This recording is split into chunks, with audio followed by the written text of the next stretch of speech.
Good morning, good morning, good morning, Amalfi Coast.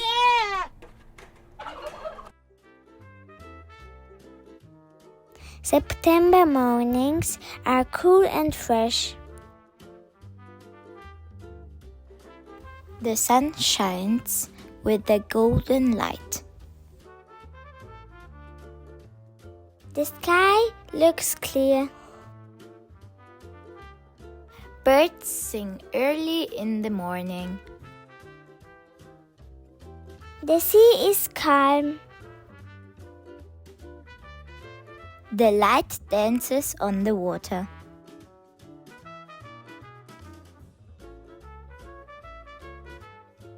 The air feels sweet. September mornings make the sea look magical.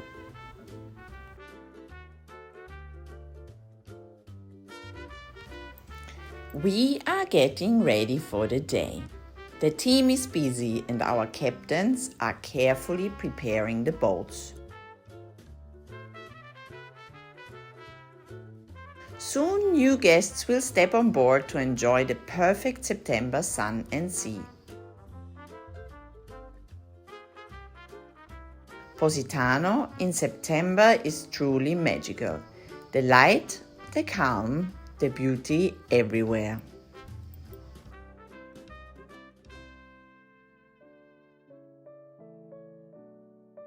I love exploring the beach.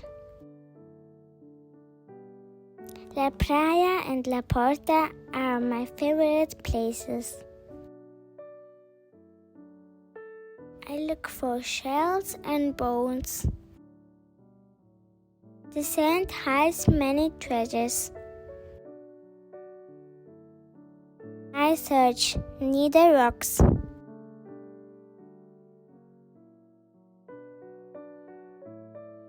Look how many I find. Exploring the beach is fun.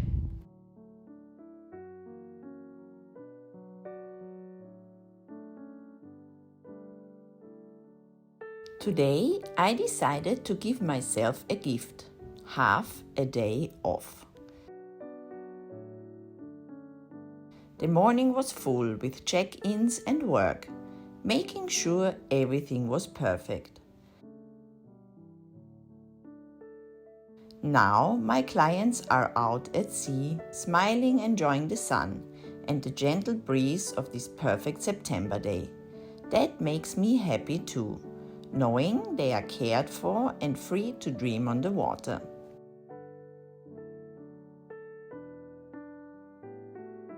I met my dear friend Maria, and together with Leni and Rosie, we set off for Laora Beach. This little corner of paradise is not just a beach. You can't simply walk there. It welcomes only those who arrive by boat, kayak, or with the courage to swim from the main beach. And maybe that is what makes it so special. La Porta is one of the last untouched places, without beach clubs, without noise, only rocks, sea, and the whispers of nature.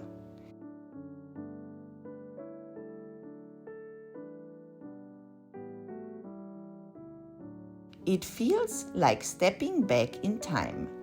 Here, life slows down. You bring an umbrella, sit on the warm stones, and let the day wrap around you with its simple magic.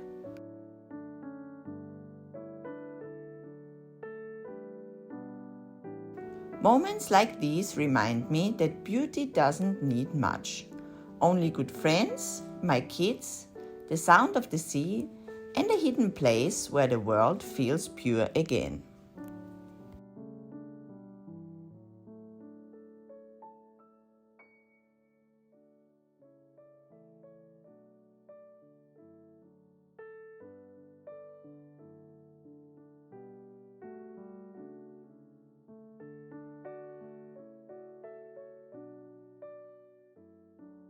I truly enjoy reading the comments under our videos, especially when people write about how much they love the simple moments and the beauty of simple life. Believe me, it has not always been like this. My life used to be busy, hectic, and sometimes overwhelming.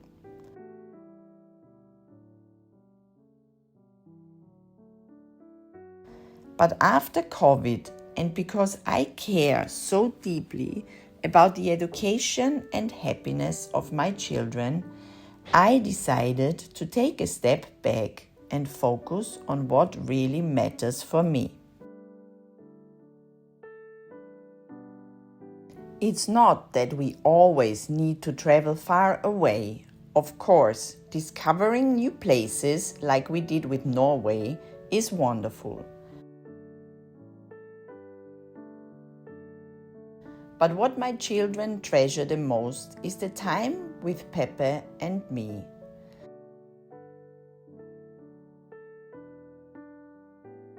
Since we have our own business, there is an unspoken agreement between us.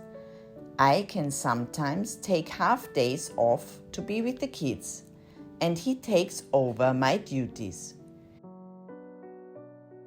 He understands how important this is for me. And because he truly cares about me and my happiness, I know his heart is full when he sees us enjoying our time together.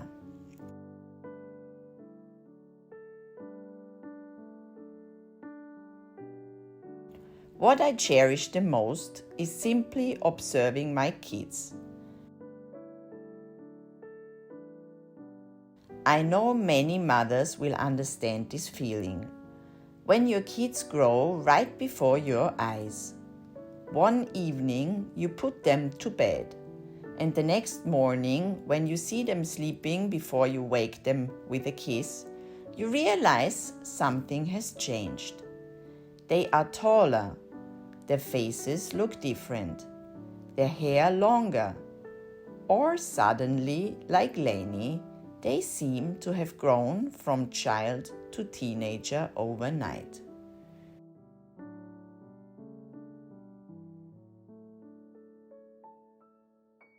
These moments make me reflect so deeply. They make my heart ache with the sweetness of time passing, but they also fill me with a quiet joy. And because of this, I've promised myself to focus this summer on what is most precious, to enjoy every moment I can with my kids.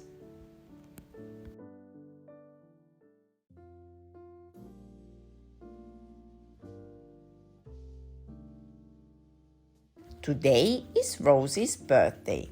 Even though I had to work in the morning, my lovely friend Jackie arranged a little celebration at our favorite breakfast spot, Casa and Bottega.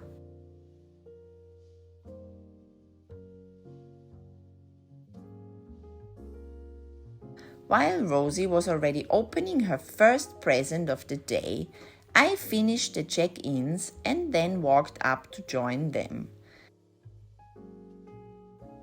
There they were, Jackie, Leni, Nikki, and of course Rosie, all enjoying breakfast together and starting this special day with smiles and love.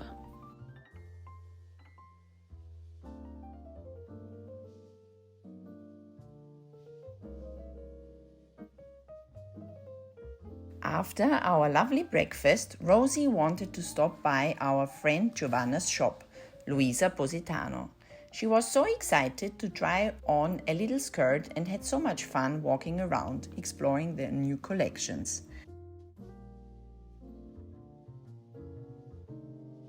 I almost never wear high heels in Positano, so the girls were giggling as they walked around the shop in them, hiding playfully between the clothes. The whole moment felt light, sweet, and full of laughter, just the way a birthday should be. On our way home, we realized how busy the streets were today. It's September And yes, it's still high season. At home, the girls were playing while I finished wrapping the last presents to surprise Rosie at our family lunch. Tanti auguri a Rosina. Tanti auguri a te.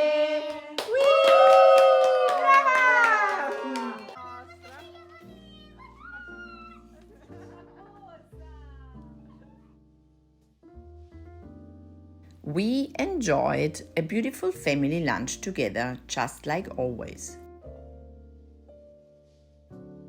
Peppe was able to come home too, making this special day even brighter. We had Annalisa, Fiorella, and also little Daniel and Diana with us to celebrate Rosie.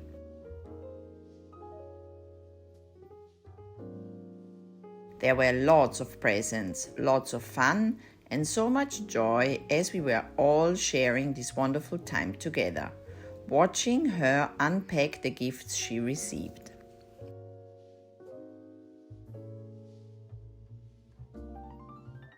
The theme of her birthday party this evening and of her birthday in general was Lilo and Stitch, because Rosie is absolutely in love with these characters at this moment in her life.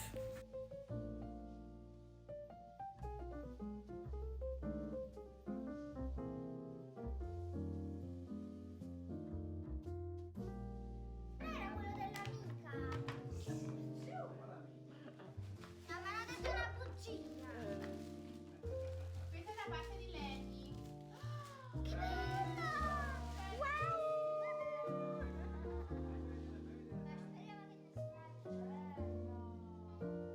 Dani, allora, Rosina più bella del mondo. Buon compleanno da mamma, papà e Oma e Leni.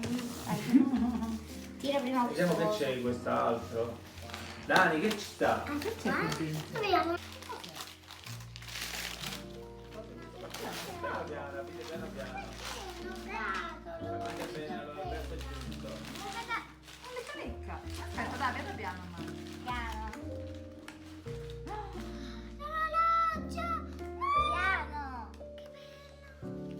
Wow. Mamma! Ok, apri qua. No, questa è la team, Rosi.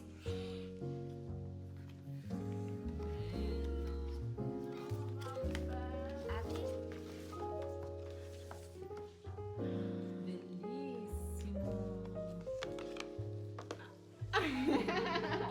E così lo volevi?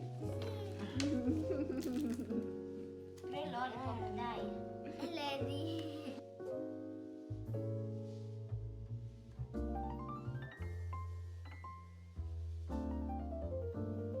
Papà! Chi è? Chi è? Papà! Mi sente bene? Dai, chiudi.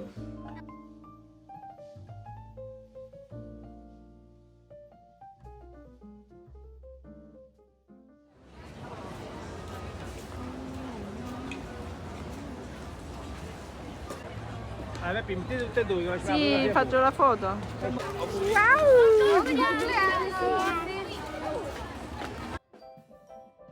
It's 6:30 p.m. The sun is setting and we are all together on the beach to celebrate Rosie's birthday. A long table is set, food and drinks, and everyone is sharing laughter, stories, and good company. Friends, family, and captains have joined us to honor our lovely daughter. The air is filled with joy and music, and the sparkle of the sunset makes the celebration feel truly special.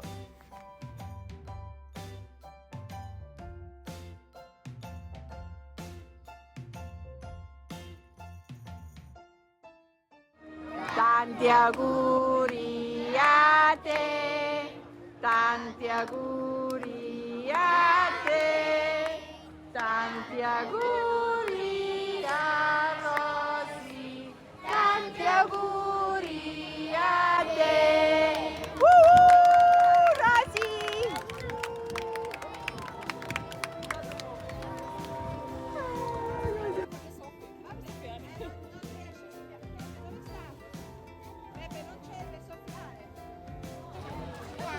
Kira? Questo è un regalo per Michael. Fai vedere. Ho capito. Mamma mia! Oh, Stati giganti!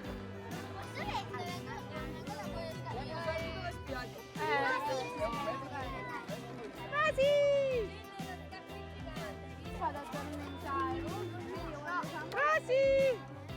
Rosie was delighted with her beautiful present, a giant plastic chess set to play right here down on the beach. It was wonderful to see her enjoying it with her friends.